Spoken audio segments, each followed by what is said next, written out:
ইয়া রাব্বাল আলামিন। আল্লাহ, তুমি না কোরআনে বলেছো বান্দা যতই গুনাহ করবে আমার কাছে তাওবা করলে আমি তোমারে মাফ করে দেব।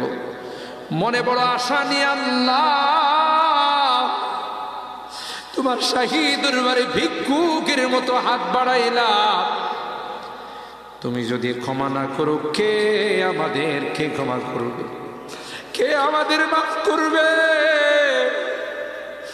ভিক্ষুকে একজনের কাছে ভিক্ষা না পেলে আরেকজনের কাছে পায়।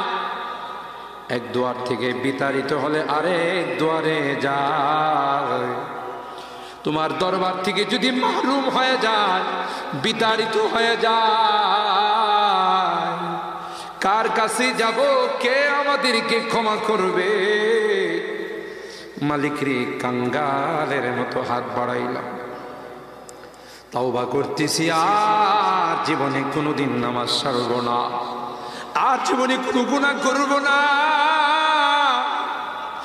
আর জীবনে কোনোদিন বেপরদায় চলব না, আর কোনোদিন সুদী লেনদেন করব না।